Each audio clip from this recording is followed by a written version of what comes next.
Hi, welcome back to our last lunchtime talk this week with CU Events Week, looking at the theme of purpose. We know it's a bit of a different format today, but we're so excited that we can still be having this talk. And today the theme is on AI. Are there any limits to what humans can become? So whilst we have the talk, please do be thinking of questions. At the end of the talk, we'll have an extended Q&A session using Slido, which we'll give you a code for. So do be thinking about questions throughout the talk on the topic. But also, if there are any other questions that you've thought of throughout the week or that you might just have on your mind about Christianity, we'd be happy for Niv to have a go at answering those as well. So do just be thinking of anything you'd like to ask. So Niv's doing the talk again today. He's one of the chaplains at the university, and we've been really lucky to have him for these lunchtime talks this week. So Niv, over to you. Brilliant. Thank you so much, Holly. And it's such a delight that we can do this like this. Obviously, in person would also have been amazing, but we're really grateful for the hard work of so many who've brought this together. Thank you for joining us and for tuning in. We would love to know about your questions. It's been brilliant at Purpose to have loads of different questions coming in through the Slido. And every day I've kind of had a pit in my stomach thinking, I wish we could have answered more. So please do make the most of asking your questions. And like Holly was saying, extended Q&A afterwards. So we would love to get through all the questions you have. Not that I'm sure I'll have all the answers, but I would love to be stumped by what you've got to ask. As Holly said, our question today, AI, are there any limits to what humans can become? How do you feel about your limits? I absolutely hate my limits, and I basically try to find any way to get around them. I eagerly reach for anything that promises that I could somehow circumvent my limits. If there's a pro tip, or a life hack, or perhaps some kind of app or gadget that can get me past a limit, to be honest, I long for it. And maybe you do too. I really can't imagine what life was like before I could find PDFs of everything I needed to study through the online library database. I really can't imagine what life was like being apart from loved ones without being able to just see them on a screen. Not as good, but better than nothing. I don't know how you feel about it. Technology seems so adept at blowing past all the limits that we have, and it makes a difference in all sorts of different ways. Just think about today. The storm has come, the hurricane has hit Southampton, but we don't have to stop because you can still engage and purpose can still happen. There's so many ways in which technology seems to be the answer. And just think bigger picture. Think of the virtual worlds that human beings can create and inhabit. Think about the ways that biological augmentation can happen so that technology can change and advance the human body in all sorts of ways, in ways that human beings in the past could only have dreamt of. So, are there any limits left? And particularly today, not that I'm an expert, but as we think about artificial intelligence, as we think about computers and what they're able to do, that becomes a real question. Are there any limits left? Now, actually thinking about this topic, there's another question we could think about, which is, could limits be good for us? Could it be possible that sometimes living within our limits is more freeing than it is restrictive? And that might be a question worth thinking about, and feel free to chuck questions about that on the Slido, but we're going to think about the question we're actually asking, are there any limits left? And the truth is, in 2022, we are really clear that there is at least one massive limit. In 2022, death is not negotiable. Death is the thing that continues to draw a red line under everything we do, think, hope for, and it seems there's no way past it. But what if it didn't have to be that way?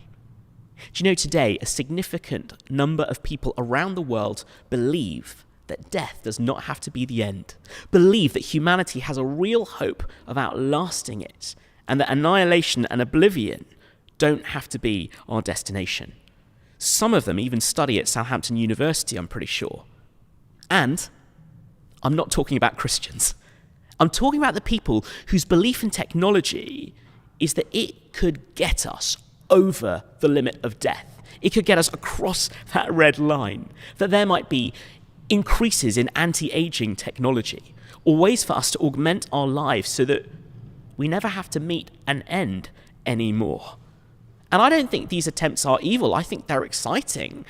I'm sure you're excited by the thought of cancer being treatable in new ways. I'm sure you're excited by the thought of human beings no longer being condemned to the weakness they don't have to be. And we're not the only ones excited.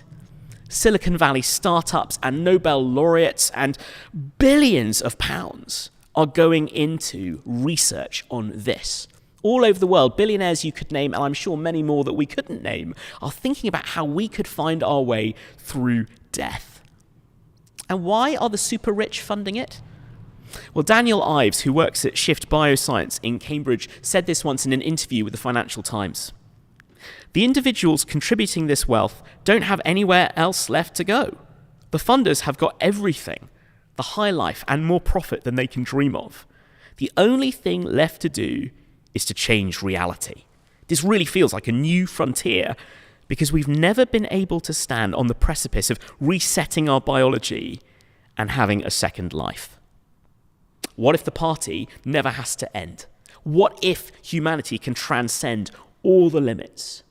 And would you bet against all this technology, all this innovation, all this creativity, all this money? Would you bet against these highly motivated, highly rich people finding their way through death? Just think about the way technology has changed so much in the past 50 years. Take Raymond Kurzweil, a futurist who was hired by Google. And he points to the way that in his lifetime, technology has become billions of times more powerful, so that what you and I carry in our pocket, in our smartphones, is more than computing experts 50 years ago could have dreamt of working with in rooms filled with equipment. And Raymond Kurzweil was once asked, would he be able to beat death? And he says, I believe I can. Now, he was modest enough to say he wasn't certain about it, but he believes it's possible. There'd be a way, he thinks, of beating death somehow, perhaps of uploading ourselves into a digital form that would never decay or age, perhaps a way of working in our bodies to overcome aging. And this won't be science fiction anymore. It'll just be science, thank you very much. It won't be wishful thinking. But even if it isn't wishful thinking, it's still definitely wistful thinking. One of the things you'll notice about Raymond Kurzweil, if you look at interviews he gives, is that actually he has a deep and moving wish. He wants to make a digital version of his father so that he can speak to him again beyond the grave. And I think all of us can resonate with that longing. Because what we've learnt in 2022, after the past couple of years, is that we are still so vulnerable. And the pandemic has shown us that. Yes, we're right to celebrate the ingenuity and the industry of those who've cared so successfully, of those who've come up with vaccines. It has been a triumph. But at the same time, thousands have still died. Zadie Smith, one of my favourite novelists, wrote a non-fiction collection of essays around the pandemic. And in one of them, she said this: before the pandemic, we didn't have death. We had dead people. What we were completely missing, however, was the concept of death itself. Death absolute. The kind of death that comes to us all irrespective of position. COVID has brought home to us our mortality. It's reinforced in the ugliest and most inescapable way that the people we love most, parents, grandparents, family, friends, could be taken away from us, and there would be nothing we could do to get them back. And to those who have died or will soon die, the promise of immortality in just 50 years means absolutely nothing.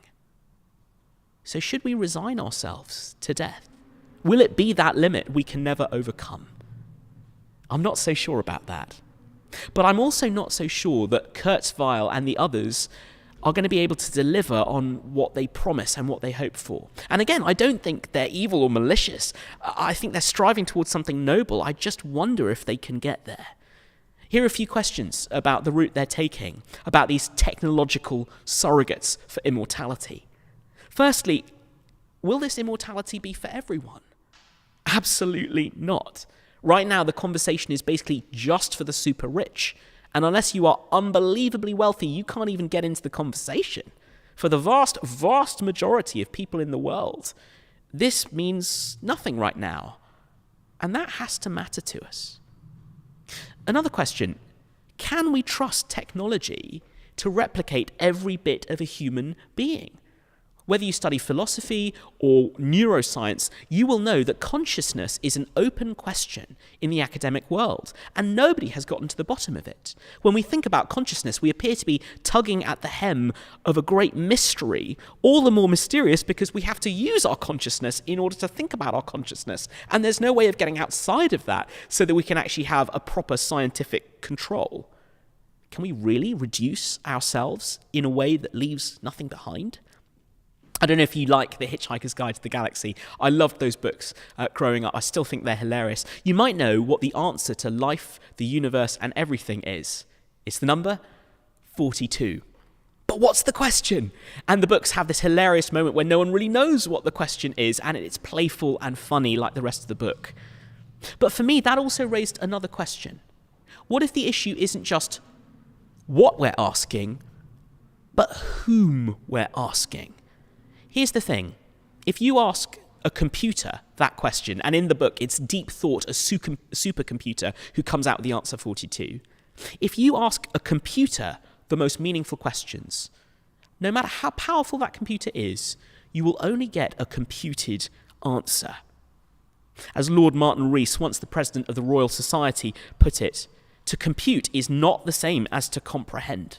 It is possible for us to excel at our computing, but actually get nowhere with our comprehending. Perhaps you listen to this and you think, Niv, you're being too glum. Why not just trust science to get us there? Science has made great strides. Why not just give it a bit more time? And in response to that, I kind of have to say, I wish I had your faith.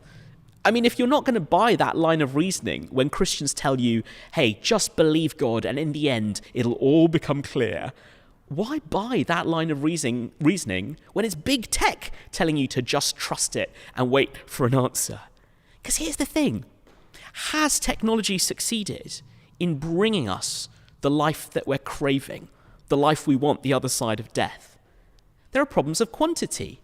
Actually, and we were thinking about this earlier in the week, there are problems of quantity because the advance of technology has meant a world that is increasingly less habitable, less hospitable. As we've industrialized, as we've gone digital, that has an impact on our environment. Who wants to live forever in the world we currently inhabit? And then there are questions of quality as well. Can we really trust our technology to facilitate our happiness? It is true, I'm sure, that our technology has grown billions and billions of times more powerful in the past 50 years. But have we grown billions and billions of times more happy? Actually, have we grown any happier? Here's the thing. Peer-reviewed studies and common experience alike tells us that our technology is as good at making us feel bad as it is as making us happy. And in fact, we are a generation even more anxious, even more worried, even less happy than people 50 years ago, before they had the things that we currently think of as essential. Yes, we are more connected than they ever were, but somehow and tragically, we're also more lonely. So look, if it's not delivering billions of times more happiness now, why believe that it will deliver the quality of life we're looking for then? So, do we just give up on life after death? Should we resign ourselves to death as the great and final limit? No. Today, a significant number of people around the world passionately believe that death doesn't have to be the end, that annihilation and oblivion do not have to be the destination for humanity, and that we have a hope of outlasting death itself. Some of them even go to Southampton University, and this time I am talking about Christians and the hope that Christians have at the centre of what we believe. But the difference is, the hope Christians talk about is not found in a future that may never come. It's anchored in an event that has already happened in the past. One that has transformed our world, whose impact we live with today. The Christian hope that death is not the end is rooted in the claim that Jesus of Nazareth, brutally executed by professionals, 3 days later rose again from the dead. That claim has been with us as long as the Christian faith has been with us. And if it didn't happen, then everything we've been saying at Purpose is wrong. But if it did, then eternal life, life beyond death, is not just wishful thinking. It can be yours. If Jesus rose from the dead, then he is the one he said he is. The forgiveness and welcome and access to God he's talking about can be yours. Meaning, love, hope, these can be yours. And not only can death be beaten, it already has been. And you can know that for yourself. And this lunchtime, we're just inviting you to explore the evidence for that claim for yourself. By the way, I found this so refreshing when I looked into the Christian faith as actually an atheist as a teenager. Instead of invoking mystery every time evidence was sought, Christianity gives you a falsifiable claim to dig into. And I want to introduce some of that evidence so that you can see it for yourself. I'm going to do that by asking two questions. One, how do we explain the event itself, what happened after Jesus died? And then second, how do we explain the explanation that the earliest Christians gave and stood by from the beginning? Because here's the thing, people die all the time. People die violently all the time. Crucifixion was not uncommon in the Roman world. We even know of other claimants to be the Jewish Messiah who raised up a movement and then were crushed by the Roman Empire. These things happened and happened and happened, and the world carried on unchanged. And yet the days following Jesus' death have changed the world. They've set in motion massive historical changes that have transformed our world for good. And as I said earlier, we live with the consequences today. So no matter what you think happened, there has to be an explanation, and each one of us have to think about what on earth went on. And as we explore that, we have the luxury of some extraordinarily early testimony to work with. I think it might be coming up on the screen, but I'm going to read to us from a letter called 1 Corinthians, written by Paul to an early Christian community in Corinth. Just a few verses. He says to them, "For what I received, I passed on to you as of first importance, that Christ died for our sins according to the Scriptures, that he was buried, that he was raised on the third day according to the Scriptures, and that he appeared to Cephas and then to the 12. After that, he appeared to more than 500 of the brothers and sisters at the same time, most of whom are still living, though some have fallen asleep. Then he appeared to James, then to all the apostles, and last of all, he appeared to me also as to one abnormally born." This letter is dated to 20 or so years after Jesus' death. But as you can see, Paul is not talking about something original he wrote. He's talking about something he himself received and is passing on to them, which means that this is a dramatically early insight into what early Christians believed and did. And from it, and some of the other accounts, including Mark's Gospel, which we'll be digging into even more this evening, we can isolate a few key historical data. Here they are, 4 little historical facts. First, Jesus was crucified, died, and then buried. Second, 3 days later, friends and early associates of Jesus claim to have found the tomb empty. Third, in the immediate aftermath on separate occasions in different ways, many different witnesses claim to have met with Jesus. And 4, these witnesses, despite prior fear, cowardice, and unbelief, were totally changed, became almost immediately proclaimers of the risen Jesus. Each one of those 4 is just a fact of history that the evidence gives us. What do they add up to? How do we explain them together? They can't just be written off as Christian propaganda, and there are many reasons to take them seriously. And it might surprise you to know that even skeptical and non-Christian scholars see some of them, as historical facts. Let me share one of the reasons that historians have to take these facts seriously. Did you know that in all of the gospel accounts, the first witnesses to find Jesus alive again were women? And in an era of unchecked and unquestioned sexism, that was a stunning thing to do. It falls into the category of things you just wouldn't make up, because at the time, it made everything you were saying about resurrection even harder to believe. So much more we could say about that. Do ask questions if you've got more. But these earliest accounts do not look like Christian propaganda. They don't look like something tying up all the loose ends, slick to be sent out to others. They look more like the honest recounting of people trying to say what happened and what they experienced, even if they didn't fully understand it at the time. And what we have to do is assess these facts and find a coherent explanation. And you know, from the beginning, Christians had one. Jesus, just as he said, rose bodily from the dead. So of course the tomb was empty, of course he went to meet his disciples, and of course they were utterly changed by that encounter. It's an explanation that makes sense of all the facts. But I was disappointed to find, as an atheist looking in, that there weren't many other explanations that really did meet all the facts. There have been other attempts, and I'll share a few of them now. So some people wonder, did Jesus swoon? Did he somehow survive the crucifixion and then revive in the cool of the tomb? That might explain why the tomb was left empty and people saw him afterwards. But there are issues with this, really big ones. First, the Romans were really good at killing people, and crucifixion was a really good way of making sure that they did. One of the early accounts of Jesus' life, John's Gospel, records that what looked like blood and water came out of his side as he was pierced, a really good sign that he was dead. More to the point, if Jesus had somehow survived, and we can say he didn't, then actually he would not have been able to communicate to his followers that he was the conqueror of the grave. He would have looked like he needed an ambulance, and all they would have done was desperately try to keep him alive after the stress of what his body endured. It's not an explanation that works. Others wonder, well, maybe the disciples hallucinated. In your grief, you see things, and I think we all know that if we've grieved. I remember when I lost a dear friend, I kept thinking I saw her out of the corner of my eye on busy, crowded Cambridge streets. But actually, let's not think that people in the ancient world were stupid just because they were from the ancient world. Actually, what you'll find is that many of them had more experience of death than many of us do, because for us, death is usually a sanitized thing that happens in hospitals, not in homes. They knew that grief would cloud their objectivity. They knew that visions and hallucinations were a thing.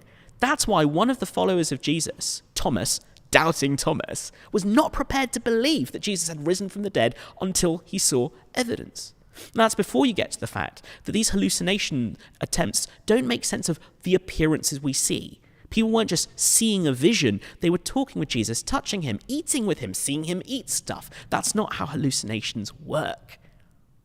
Okay then, people say, was the body stolen? And it's true that grave robbery was a really common thing in the ancient world. And so some people think, aha, perhaps the disciples stole the body. But there are huge problems here. Firstly, if they stole the body, why were they then prepared to die for what they knew for a fact was false?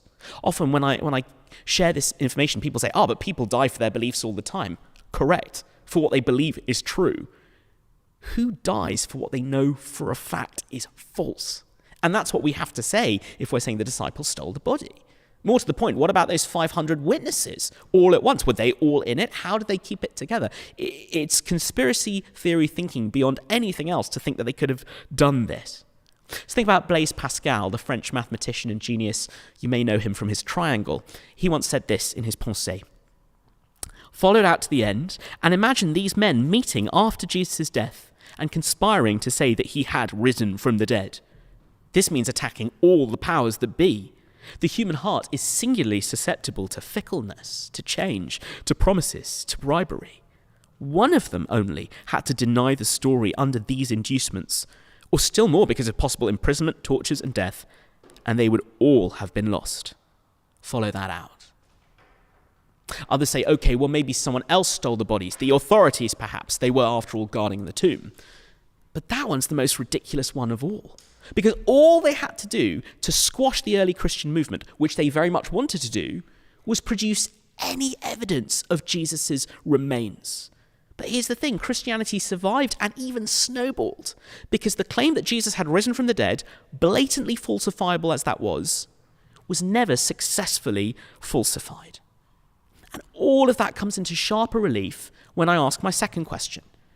Not only how do we explain the event, but how do we explain the explanation that Christians gave when they said that Jesus had risen from the dead? See, they began to talk about a concept of bodily resurrection that was a completely new idea in the ancient world. It was foreign to the classical Greco-Roman world, in which the body was not that valuable and the immaterial was where your future lay. It was laughable for pagan Greeks and Romans to hear the idea that your body would be raised. And in fact, in the Bible, there's an account of Paul being laughed at exactly for that claim. It was equally foreign in Second Temple Judaism, where resurrection was an end-time thing. It was an event that would happen at the end of everything, and nobody was expecting one in the middle of history. There was no traction to that claim. So we have to ask, where did this concept come from? Because here's the thing in the history of ideas. Normally you find a slow development, a glacial speed as ideas pick up steam and are worked out. But that is not what we find here. We find almost within a handful of years a fully formed portrait of a risen Jesus with well-worked implications of that resurrection. And it's an explosion onto the scene. If you study theology, you'll know that most Christian doctrines took centuries to articulate. The doctrine of the Trinity and so on. That's not because they became true in time. They took that long for Christians to get their heads around. But that's not the case here. It seems almost immediately this raft of new and compelling teachings arrives on the scene. And it beggars belief to think that this embattled community came up with these unique teachings all on their own, fabricated it on the spot, made it up out of thin air. They didn't have the time or the authority or the influence to do it. And that's just coming up with it. Why did they believe it when it cost them everything? When you think about how the cards were stacked against them and how the authorities were yet never unable to destroy their movement, you have to ask why. No argument I've found does justice to these details of the event or of the explanation. And before we come to a close, can I share with you a little bit of the strangeness and the glory of this idea of resurrection as the Christians talked about it? Later in 1 Corinthians 15, Paul talks about how our bodies are seed-like, and they will come to life through death, the way a seed does. And there will be continuity, the way that a watermelon seed only ever grows into a watermelon. But also strange difference. The same way that if I gave you a watermelon seed and you'd never seen a watermelon, you wouldn't guess that that little brown thing would become this delightful, big, green and red fruit. This resurrection we're talking about will be a strange and glorious transformation in which the God who is the maker of our bodies will remake them beyond the limits of suffering, pain, weariness, and yes, even death. And it won't just be us who are changed. Everything else will be transformed too. This is part of a bigger picture in which the whole world experiences that rejuvenating, recreating action of God. The God who says he'll wipe away all tears. So we're not talking about immortality in a world that's going from bad to worse, but waking up in a world made new, where everything bad and everything sad has come untrue. And you don't have to be among the super rich to get in on this. This could be yours if you have nothing but you say yes to Jesus. Which, by the way, is why the poor have always found Jesus' offers so unbelievably wonderful and good and world-changing. Jesus' resurrection helps us to say what we most need to say. Also in this chapter, 1 Corinthians 15, and you'll know it as the epitaph on a grave of a prominent Harry Potter figure. I won't say which to avoid spoiling it. We read in this chapter, the last enemy to be destroyed is death. We all long to be able to say that death is an enemy and it doesn't belong in our lives and it doesn't belong in our world. And we all long to say that this would be an enemy that could be destroyed. Jesus' resurrection means we can say both because both are true. There's a strangeness and a glory to this idea that has gripped everyone who's believed it. Of a renewed world where seeds have borne unexpected and beautiful fruit, where scars are transformed into signs of victory, like Jesus's, and where all are welcomed at the never-ending banquet of life, where sorrow and death and crying are not on the guest list. Because Jesus rose from the dead, you can trust him when he promises to wipe away every tear. You can trust him just as he left the tomb empty to empty death of all its power over us. And so what we're talking about when we talk about transcending that last and worst limit of death, it's not just wishful thinking. It's based in something that really happened and really could be yours. I'm so looking forward to your questions. Please keep sending them in. But can I say, it's not just evidence here for your mind. If this is true, then Jesus is the one who speaks to you today and says, come, discover my life. Come, see what I can do in a hopeless and weary world. Come, follow me through the grave into the life that never ends. Thank you so much for listening to this bit. I'm going to get Holly back up so that we can think about questions and what that will look like. Hey, Holly. Thanks so much, Niv. That was really great. Thank you all. Thank you. There we go. Appreciate a refill. Great. So now we're going to go into our Q&A time. As you can see, the Slido code is just on the screen. If you go onto Google, just type in Slido. It's the first link that comes up. And there's a little section where you can type in the code. I'm going to do it now. And then we will go through some of those questions, both about the talk and also about general things from this week and Christianity as a whole. Great. Just let it load. Okay, so Niv, the first question on here is, to what extent should humans use technology to assist bodily health as opposed to embracing the reality of death? Thank you. That's a really helpful question. And thank you also because it gives me an opportunity to give you a bit of a nuance. It is true that death is an enemy in our world. It is true that it needs to be banished. It's also true, the Bible says, that knowing that and trusting Jesus' victory means that we can face physical death now with real courage and with real patience and with real strength. We don't need to have a taboo about death or deny it. And so there's a sense in which actually there is a wisdom call here, and someone who's trusting Jesus would have in different situations the opportunity to ask themselves, but is it my time to go home? Is it my time to die? That's not a decision they can make for themselves, but it is true that there are some there's some ways in which technology can push us past a point where we ourselves would ever have been living. And I think that's what the question is getting at. So there's a sense in which, yes, there is a limiting and natural limiting that can be, in a small context, a good thing. Not because death is a good thing in and of itself, but because the bigger picture in which we know this life is not all there is. A really good question. I'm aware I've basically just said it takes wisdom, but I think that's right. And I think in different situations there'd be different kinds of answers. That's brilliant. Thank you, Niv. Okay, the second question that we've got is, don't extraordinary events require extraordinary evidence, way beyond what we read in the Bible? Thank you. Thank you so much for saying that. And actually, that was a claim that Christopher Hitchens used to make. The issue with that is that it's very good rhetoric, but it's very poor logic, because it's begging the question. That's a philosophical term in which you essentially assume the premise. If you say extraordinary events require extraordinary evidence, what that allows you to do is always shift the goalpost and say, not extraordinary enough, not extraordinary enough. I think what we're talking about is extremely extraordinary, if that's not a completely tautologous thing to say, because what we're talking about, like I said, is an event that should never have been heard about. You get this penniless preacher who's only been around for 3 years, who is put to death, and everyone writes him off. Why are we talking about him? And not just why are we talking about him, why are we having a serious conversation about him within a civilization that has been permanently changed by his example? How is that not extraordinary? Think about how the arguments against the resurrection just don't do justice to the facts. How is that not extraordinary in itself? So I think that's the problem. And I faced that when I was looking into the evidence, because I realized that I could always move the goalpost myself. I could always say, yeah, no, but I'll need more evidence, but I'll need more evidence. But here's the problem. If I'm the one shifting the goalposts, then actually I will never have to say yes to this truth, which means that the ball is in my court forever. And the problem with that is it's not intellectually honest as a position.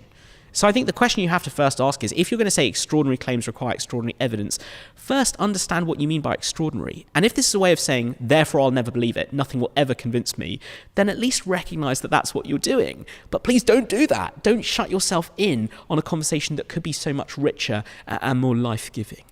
So I think that's where I'd begin with that. I also just think, if that's your thing and you're just thinking, oh, I don't know what I think about this, begging the question, logical, just look at the evidence for yourself. Take it seriously. Come back tonight and see the difference it would make, because this is something that has changed the world. And the fact we're talking about it is bizarre. This is not an ordinary thing. Oh, one last thing. Often a lot of people choose some other explanation, and that's right, because if you're saying you don't think Jesus rose from the dead, you do have to say what you think did happen. And the problem is when people talk about grave robbery and say it was common, or hallucinations and say that was common, that's part of the issue with those arguments. They were common. They have happened over and over. So why in this situation did such commonplace, ordinary things end up having such an uncommon, extraordinary, world-changing reality? You just can't shrug it away like that. But thank you, because I think it's a good question, and I apologise if I was a bit salty in how I responded to it, because it was a question I found myself working through. Thanks. That's brilliant, thank you. And thank you so much for all these questions as well. I forgot to mention earlier, on Slido you can vote for questions that other people have submitted that you would love to hear the answer for as well. So thank you so much for engaging like that, and please do have a look at what people are asking and vote for things you'd find interesting to hear about as well. We've got another one here, which is a bit more linked to the AI side of the talk, which says, could technological advancements ever enable Earth to become as good as heaven? Yeah, really good question. And I think one of the issues with that is what we mean when we're talking about heaven and earth. When the Bible talks about earth and heaven, they're not talking about two places that are kind of both geographical and spatial. They're kind of talking about two realms, which in a mysterious way seem, if you open up the Bible, to interpenetrate at times. So that it's almost like a veil is drawn back and a heavenly reality is present right where people are, as it were. So I just would be careful about thinking about, a kind of two-story thing where we're trying to make the lower story as good as the top story. I'd also want to say, what you're asking for is the authentic Christian hope. Christians are not talking about a world that God made but is prepared to destroy so that he can bring in this new one. We're talking about a world that God made and loves, and when it was ruined, largely by us, exclusively by us, he wants to renew it. He wants to transform it. He wants to take it from that seed through a mysterious process into something glorious. So that's what you're asking for, basically. Can technology get us there? I doubt it. And again, I come back to what I said in the talk. It's not because I'm anti-technology. I think technology is fantastic. But I also think we need to recognize its limits too. And I don't think it succeeds in making our world better in terms of actually just the environment. I think we've got big issues with that. And I definitely don't think it succeeds in making our lives better in terms of quality. I don't want to retread that, but that's why I would say don't make technology your only option there. But great question. That's really great. We've got another one here, which is more of a general question for Christianity. This one says, how can we be sure that Bible translation over the centuries hasn't compromised the original text? Thank you very much. Really, really helpful. And if you were here yesterday, I started to open up a little bit of the evidence around this. Thank you. And this is actually an instructive point of difference between, say, Christianity and Islam. In Islam, there's a sense in which the Quran is in Arabic and given in Arabic, and to read it in translation is not really to have engaged with it until you've read it in original Arabic. Christians have actually never thought that about the Bible. Even before the New Testament was written, there were different language versions of the Old Testament. You have what's come down to us now as the Masoretic text in Hebrew, but also the Septuagint in Greek. And both of those appear to have been in the mix of how Jewish people pre-Jesus were receiving God's word. Translation was not a problem then, and it was even less of a problem when the New Testament came about. We have translation projects of the Bible going on almost from the beginning, because Jesus and his followers are probably speaking Aramaic a lot of the time in the Gospels. And then in the book of Acts, Paul would have been speaking Greek. And the Bible in the New Testament we have is written in Greek. So translation has always been part of the package. And Christians have always believed that translation is not something that takes us further away from a text, but actually, mysteriously, something that can bring us clarity and insight. I hope you believe that too, because if you don't believe that, that means that you are shutting the door on genuine cultural exchange. It is true that there is always going to be a level of nuance and unique expressive potential in a language that no other language can adequately replicate. But it's also true that the meaning that we're talking about can be translated. It's also true that translation works, which is why you can have friends from different cultures, which is why when you learn more than one language, you can see for yourself that even if you're not communicating exactly the same thing in exactly the same way, you are still communicating the same thing. And that's, by the way, is why Bible translation is quite a fascinating thing. And the fact that we have so many to go on in English actually increases our confidence rather than reducing it, because you can see how lots of different scholars, how lots of different translators have had a go and see what they've done with that. And that's actually really exciting, because it means that when the CU invite you to think about these things, they're not saying, take it from us and just believe it. They're saying, yeah, okay, pick up this manuscript tradition, see how the text comes down to us, see how people have translated it, and see what difference or nuance or resonance it makes. I'm appalling at the biblical languages. My Hebrew is non-existent and my New Testament Greek is sloppy. I do my best to try and read it in the original when I can. And I've got to tell you, I think the English translations do a really good job. I just wonder if under this question is another little question of, was the text changed as the different manuscripts came out? And the answer to that is, yeah, the fact that we have thousands of manuscripts shows us that the text was changed, but it also enables us to see where those changes came in. If I asked you to write something out 1,000, another one will say, Christ Jesus. These are not differences with a real edge that take meaning away. They're differences that just reflect how the Bible's come down to us. It is a position of faith to believe that God was at work in that process preserving it. I don't think it's a foolish one, but you don't even have to share that conviction as you begin exploring.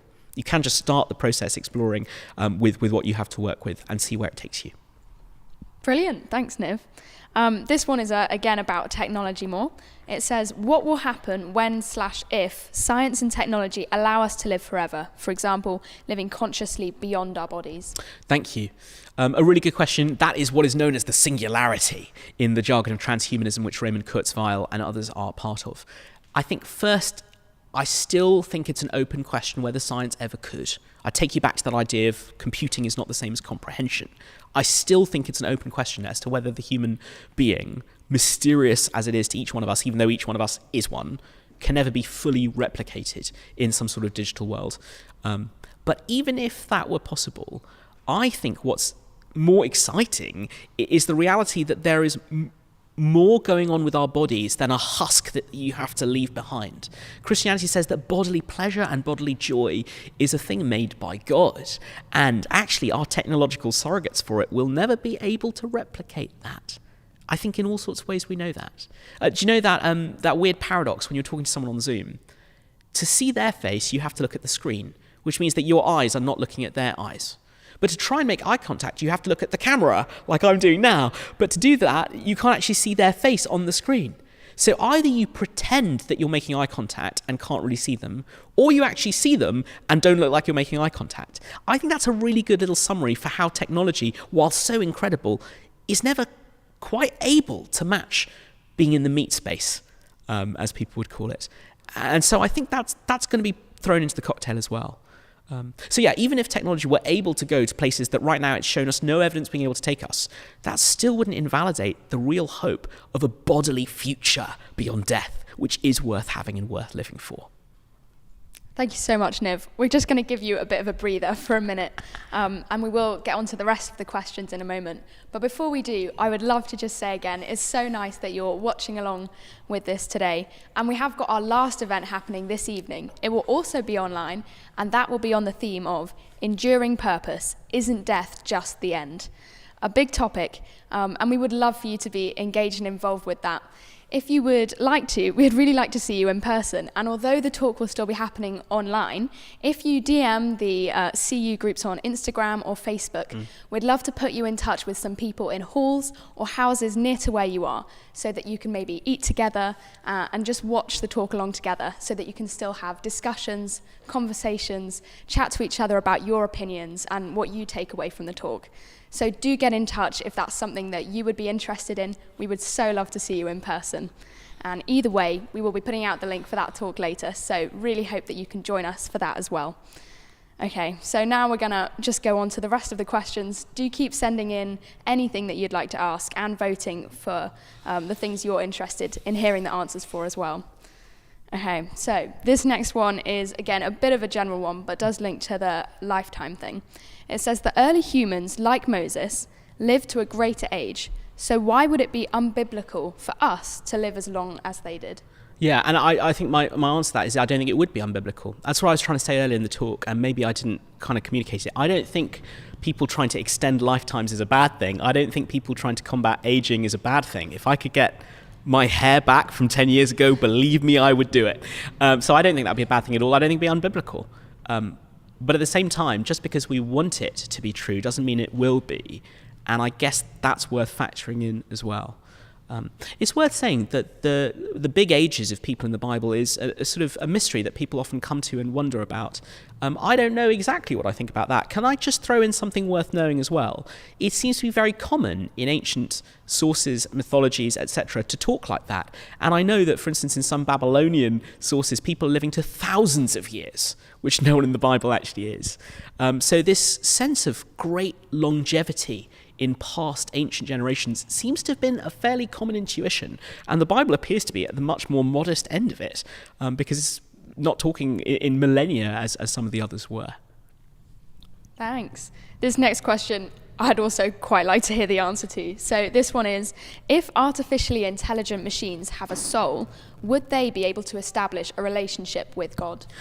Yeah, a really fun question. And one of the things I didn't say in the talk, because I thought it'd be too cheeky, is that I already believe in incredibly successful artificial intelligence. Us. Because we were made. Our intelligence, it's easy to think, no, it's artificial or it's natural. But we were made. We were creatures of God. So it doesn't actually... This whole thing of artificial intelligence is actually not that groundbreaking. Christians have always believed it. By the way, this is quite an interesting thing. It does seem that our technology loops us back to ancient hopes. You know, our mythology talks about like Merlin sleeping for centuries until we need him.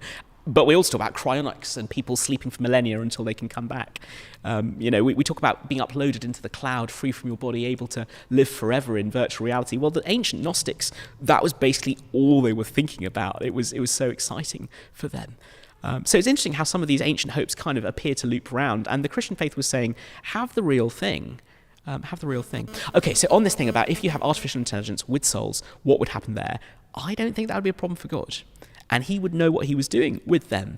I think the big issue where short-circuiting this question is, what is a soul? Where does it come from? How do you get one? And that is a huge question. There was a Simpsons episode, I don't know if you've seen it, where Bart signs his soul over to Milhouse. It's well worth watching, because it's actually a very profound philosophical thing. Bart finds himself unable to fall in love, or even to laugh, or be moved by poetry. And it's like the Simpsons is saying, there is something ineliminable about human experience that DNA and atoms and all the rest of it doesn't seem to fully express in us. What is that thing? Call it the soul. Well, if you do, I don't know how we could come up with it in our artificial intelligence, given that we don't really know what it is in ourselves. But by the way, it is possible for people to say, well, the soul isn't there because science shows it isn't. But that would be a bit of an issue to come out with that for a couple of reasons. One, science is not the only way to understand and approach reality. The soul, Christians have always said, is not a physical thing that you can find just by looking really closely. The soul, we believe, belongs to an immaterial order of reality, the same way that logic does. The logic we're using when we have these kinds of discussions. Logic is not a thing you find physically in nature. It appears to be everywhere. It appears to be invisible. It's true everywhere, and there you go. But you don't find it. You don't split open a rock and find logic there. The soul appears to be that kind of reality too, along with right and wrong, for instance, which we also don't find in nature. So just because science can't see it doesn't mean it's not there. That would be a bit like saying that someone who didn't speak English was stupid because you couldn't understand them. But of course, if you could speak their language, you might be surprised by what they have to teach. And there are other languages with which to explore reality. Wow, some really interesting ideas there. Thank you so much, Niv. This next question is going back to the start of the talk, and it says, you mentioned at the beginning that living in our limits is best. Why? Yeah, and thank you so much for bringing that up again. It is the question of which limits. Some limits are good, some limits are bad. As I've said, death in some situations, not in the bigger picture, can have a natural part in God's plan for life to end at that point. But I would say that the Bible's overall depiction is of death as a limit we should not just embrace. Hence Dylan Thomas, do not go gentle into that good night. Rage against the dying of the light. So there are some limits that we should not embrace. There are other limits that are actually quite wonderful once you learn about them. The limit, for instance, of needing to rest. Why can't you just work all the time? Why can't you just tank yourself up on caffeine, find some incredible sleep schedule that means you get all the REM sleep you need and nothing more, and then just crank out the goods all day long non-stop? Why not? because you weren't made that way. Try it and it'll break you. But embrace the fact that you aren't able to work non-stop 24/7. Embrace the fact that you need rest. And goodness, not only will your working life be better, but everything else in your life will be better too. Again, that's because it's a limit that you were made to embrace. I go on, there are other limits too. But in the interest of time, I'll just leave it at that one for now. That's brilliant, thanks. Okay, another technology one. If we did create true artificial intelligence with a consciousness, would this disprove God? Great question. And again, consciousness is not something we understand. Consciousness has never been created in artificial intelligence. Machine learning is a fascinating thing, but to call it consciousness is to beg the question, to say, oh, I've already figured out consciousness and that's the thing. We don't understand consciousness. We are figuring that out. And I think, as I tried to allude to earlier, the fact we're using our consciousness to understand our consciousness probably means that we will never be 100% sure that we aren't just trapped in a vicious cycle. You wouldn't take a scientific experiment, for instance, in which your results depended on something within that experiment with no control. You just wouldn't do that. So there's a sense in which that in itself is an issue. But no, of course it wouldn't disprove God, because there already exists artificial intelligence with consciousness, us. So if we made more of that, don't think that would be a problem. Great. There's a couple of questions coming up here more on the theme of death. The first one on the list is, if death has already been beaten, why do we still die? Brilliant question. Thank you. As I said, in Second Temple Judaism, resurrection was an end-time event, and the claim that Jesus rose from the dead in the middle of history stuck out like a sore thumb and made no sense to people at the time. But Christians realized that the reason why Jesus rose again then and no one rises again like him until the very end is that Jesus' work is not finished. You see, each one of us is invited by him to say yes to this eternal life. And that is an invitation he wants to give. He wants to give it to successive centuries. He wants to give it as long as he returns again. And we don't know when that is. And so there's a sense in which people die and live in a dying world until Jesus comes to renew it, because he wants them to say yes to him in this dying world and discover his patience and gentleness and love and forgiveness. Because that's the thing that's been going on all this week. Each one of us, created by God, has, if I can put it like this, the dignity and agency to reject God. And each one of us does, in all sorts of different ways, sometimes socially acceptable ways, sometimes socially frowned upon ways. God doesn't leave us to it, and he doesn't treat us in kind, rejecting us for the rejection we've offered. He comes to us, faces that rejection in Jesus' death, and says, I want to forgive you. I've made it possible. Do you want to come to me? Do you want to come home? And that's something that's really precious and important, and it's why we do a week like this, because we want you to have a chance to explore that for yourself and say yes to it for yourself if you do. So that's why. And if you're interested in reading more, Peter writes a letter to Peter, and in chapter 3 he basically explains that logic. Just finally, though, the fact that Jesus rose again has transformed the way death can be faced today. And a really good example here is probably that Peter that I mentioned, who, when Jesus was being crucified, denied Jesus. Having said, I'll stand for you, Jesus, was challenged, do you know Jesus? Are you with Jesus? And went, no, never met him in my life. Because he was afraid of death.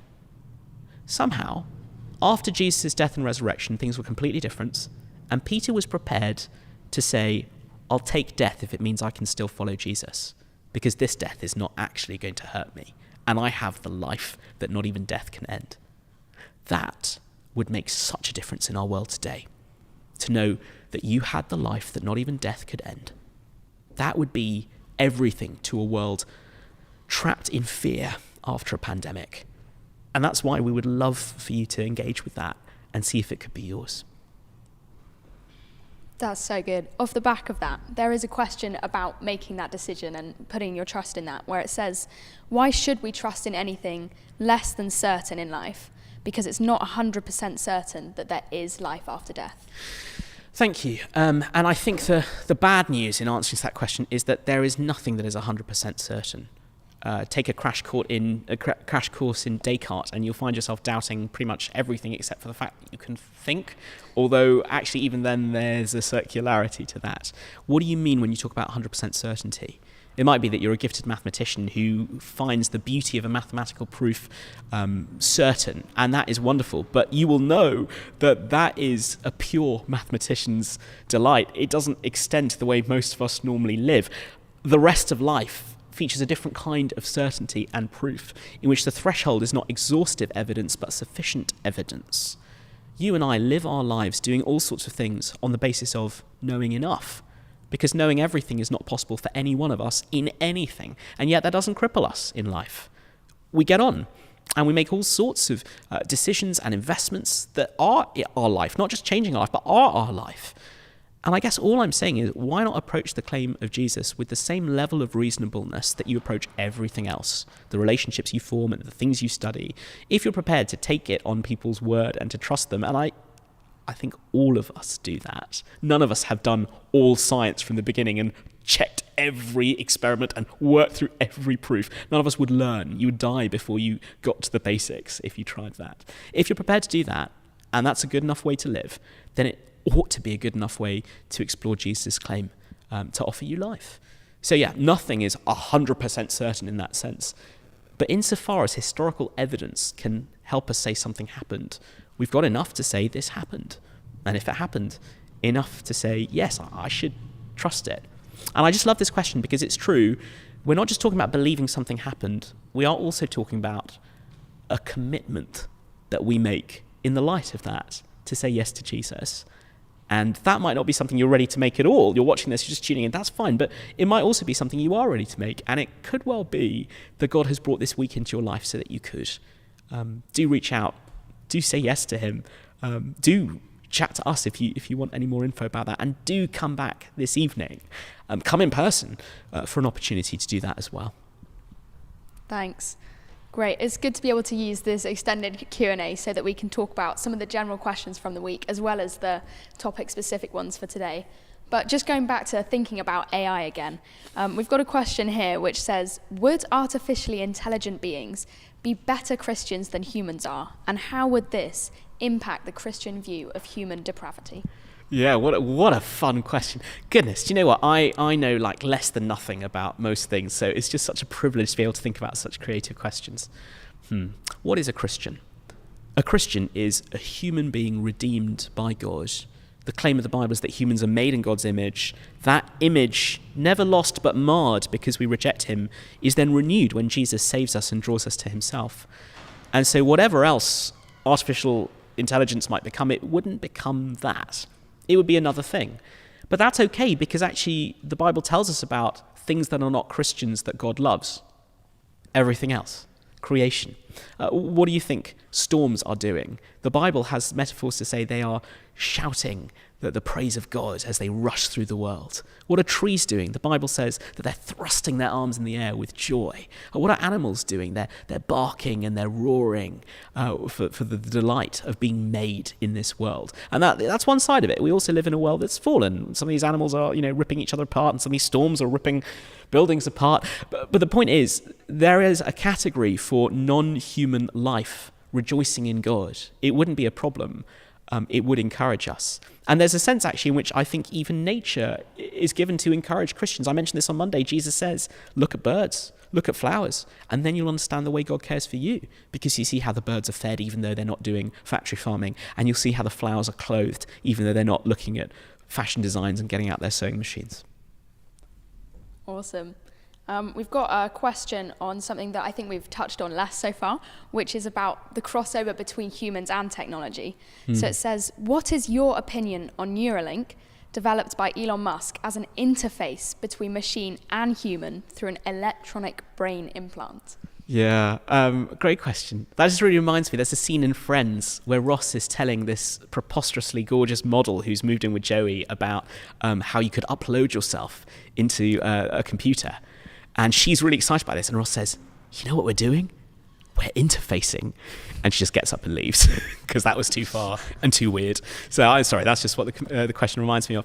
There's a sense in which we are already artificially augmented. Talk to someone with a hip replacement, talk to someone who's got wearable tech, all these different things.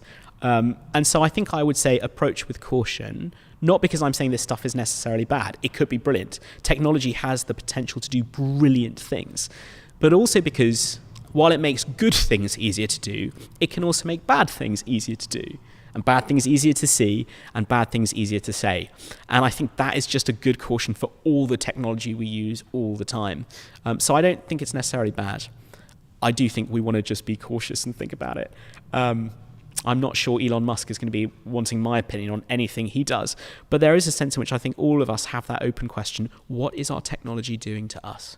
Do you know that show Black Mirror? It's called that because the screen is like a black mirror, but Charlie Brooker, who devised it, says that that's part of the problem. It's a mirror that reflects you but gives you back like this dark version of yourself that isn't quite real.